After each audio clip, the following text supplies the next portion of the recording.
I've been here for some weeks now, and it's been a very great training camp. Otto is better than ever. So it's been some very high level training, and all the trainings with Joey is high level. Very good trip for me for my next fight. So exciting times ahead. Yes, and I want to say thank you to Niset because he's always treated me good. He got me the opportunity to work with guys like Kai Robin, to work with Otto Wallin, and other good fighters as well. But I'm happy to be here with Kai. That back to training, and we're getting back together. It's been about 3 years, so it's exciting seeing him spar and do well in the gym and working with Otto. It's just great to see them in the ring again. This is from the past. Otto and I were in Norway, and Kai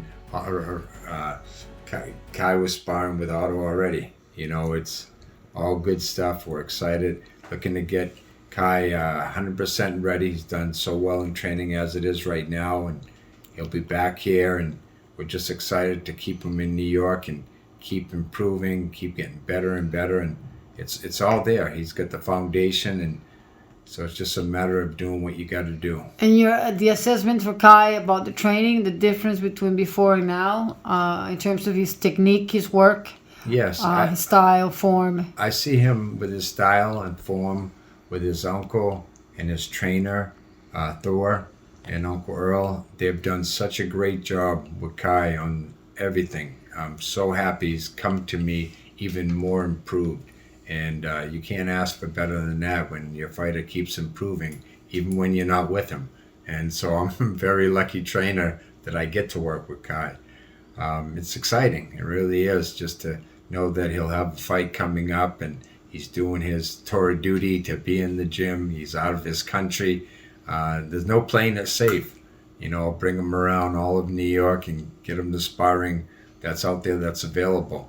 That will only improve him as well. The question is, with the working with Joey after 3 years. I mean, yeah, it has been 3 hard years with the COVID pandemic. So that's the main reason that I haven't been with Joey, because I look at him as my trainer. That he was my trainer for my first fight. It's very good to hear that he thinks Torbjörn and my uncle has done a good job with me since we have been away from each other. But I want to be with Joey because obviously me and 1,000 other boxers, because he's one of the best trainers in the world. That everybody that knows boxing is totally agree on that. So it's been as I said, very inspiring to be here and be back with Joey. That's where I belong. What makes you think? Why do you think Joey is a good trainer? What do you, in your perception as a fighter? Your father was a very special fighter from Norway, so you've been in the game for many years. You know the difference between good and bad and great.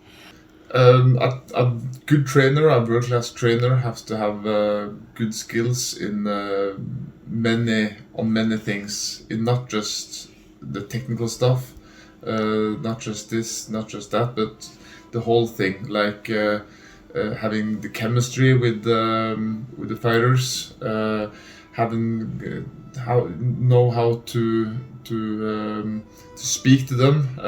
Joey has been a fighter himself on the highest level. He has been down, he had gone up. He knows how it is to be in the ring better than all of us. So and he transformed this over to learning it away on the best way possible. And you can trust him 100%. He gets his fighter to really trust him, and that's very important for a fighter because it's a dangerous sport. Your trainer has to be very trustful. So he does that. He does everything at the highest level. So it's not only me that say this. It's other world-class trainers that's praising Joey, and that's for a reason. You have Terry Atlas sitting on his podcast and praising Joey. Big John Fury is praising Joey. So yeah, every trainer that knows this game that I talk to and knows that he is one of the best. So you're very privileged if you have the chance to work with Joey. That's that's no doubt. No doubt. And you're going to Norway tomorrow? I'm going back to Norway tomorrow. Uh-huh. So my fight will be announced next week, I think. Mm-hmm. And then I will be back in the game. Only had one fight for 3 years. Okay. So I have to get momentum again. Okay. You think you're gonna miss New York, Kai? I'm gonna miss New York, but I will be back. So You'll be back. Remember that movie Rocky? No, Rambo. That was Rambo, right? That's right. Remember that line? Oh no, that was Schwarzenegger in The Terminator. I'll be back. Remember that right. line? That's right. And I'll be going with Kai too, like to do some training in Norway to prepare for this fight as well. We're excited about that, to get back to where Kai's from and showcase his skills again, show him that he's not done, that he's got unfinished business. He can be a world champion. So Talk about his father, Joe, yeah, please. the father was The father, to the American audiences, to people who maybe are not familiar with Kai's father. His father Tell us, was please. a great fighter. He was an Olympian. He was a world champion. I mean, a terrific fighter. I think one of the first Norwegian champions. First. The first. Norwegian one and champion. only. Yes. Uh-huh. And a great amateur background. I mean, with what he accomplished and everything, he set the standards high. So somebody to reach at. It's a lot of work, but he's got his son that's a lot like him. And it's exciting to see the comparisons. Right. Boxing is your life, Kai. Going Boxing is my back. life, and Yes. now I'm back. And to your mom and to your sister and all the fans up there and the sponsors. Yeah, to my sponsors, Cardio Kickboxing, that made this trip possible. The same with Paulsen & Son, with Morten, my... I'm going to say that in English because it sounds... Morten, thank you for all the support. Even I haven't been fighting much lately because of the pandemic. So... those two main sponsors, thank you very much. And the last question, can we bring it on about the fight? You went to the garden on Saturday, Kai. That was your first time in the garden. You were happy and excited sitting down next to Otto. You had a great time. Yeah, I was in the garden to watch the Teofimo. He was headlining. It was a very good show. Joey was working Joe Ward's corner. He is a great fighter. He's future world champion, I think. So it was good to see Joey work with him and just be in the garden and watching a great show. It was very inspiring. Joey, I said something about the Saturday night, the fights, Teofimo, the crowd, Joe Ward, a little bit of what you saw, what you experienced that night. Yeah, it was a very good night. Joe Ward went out there, fought a 12-1 fighter with 10 knockouts. He won a unanimous decision. Doesn't mean the fight was easy, but It was a tough fight. Tough fight, another learning experience. And Teofimo won the fight. I felt that he won every round. You got to be in there to fight to win it. And Teofimo was the only one on the front foot. So he did what he had to do. And he's still a top fighter. So... what about the other guy from Spain? He was kind of running away, you think? It seemed like the mouse and the cat. Yeah, I mean, right, hey, a little listen, bit. you're fighting in New York City, and, you got to make some attempt to get on the front foot and come forward, too. And the thing is that with Teofimo can be very intimidating. He can punch. He's got a lot of good tools he's working with. So it's a big risk to go in there, and I think that Martin realized that and said, hey, I gotta be careful. But not too careful because, listen, boxing is about entertainment. You said it yesterday, right? That we have to entertain. Oh, it is. That's right. You can't get a hit unless you take a swing. That's the rumor in town, so you have to make it happen. Entertained.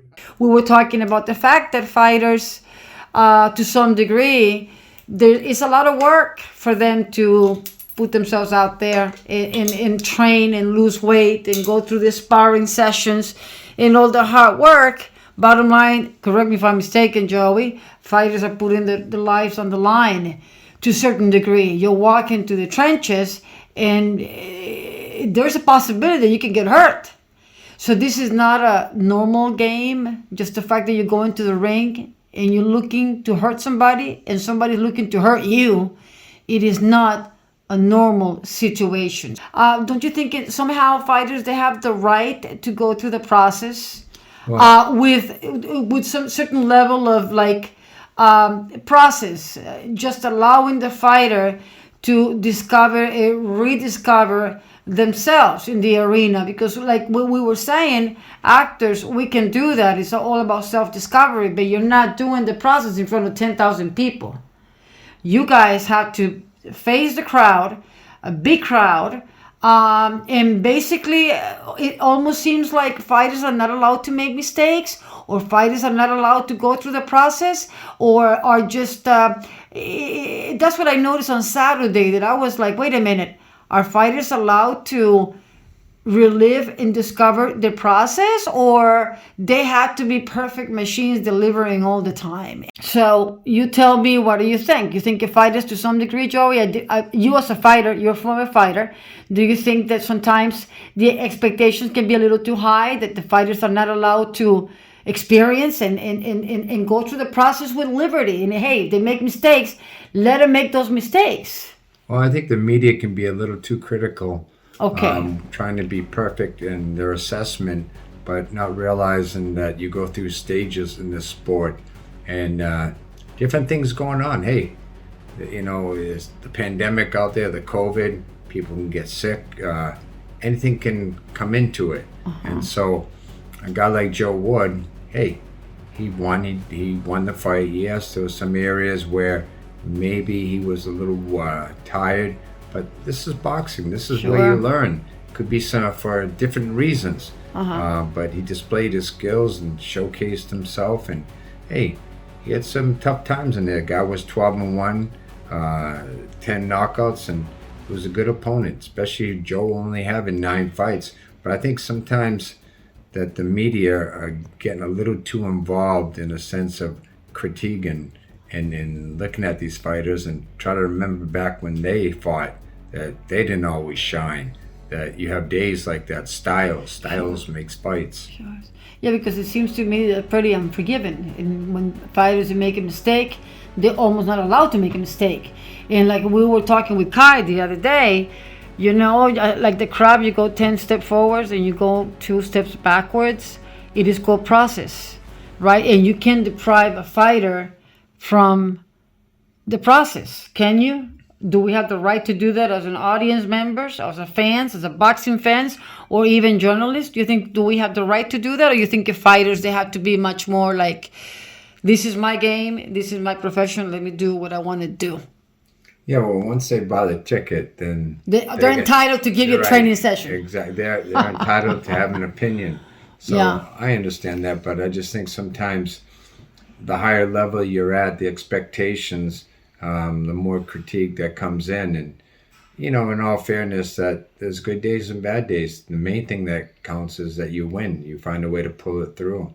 And that was the case. Hey, they were critical and tough with Teofimo. I mean, here's a guy that's a former unified champion, beating Lomachenko, beating Comey. Listen, it all comes down to styles. If you got somebody that don't want to engage with you, wants to stay on the back foot fighting and play it safe, then hey, it's going to make it a tough night. A tough night in the sense that there's not going to be a lot of action. That's not Teofimo's fault. That's the other guy. But, I just think that if they could understand the fighters a little more and look at themselves and just say that, hey, this goes with the territory. This is boxing. And you lose, you win, you lose, and you're entitled to go through your process. I think you fighters have earned that right, because you're putting your lives on the line. Sure. So it's not about making concessions. It's about what it's the right of the fighter. Kai, the last words before we wrap it up and we let you go to bed because you're falling asleep a little bit, just too tired. Yeah, it's been, as I said, very good weeks here. Great training. We'll be back and ready for my fight in January. Looking forward to it. And Joey? I'm looking forward to it. It's great to be back working with Kai. I'm real happy. The memories from before and the work that we've put together, and it's nice to be back.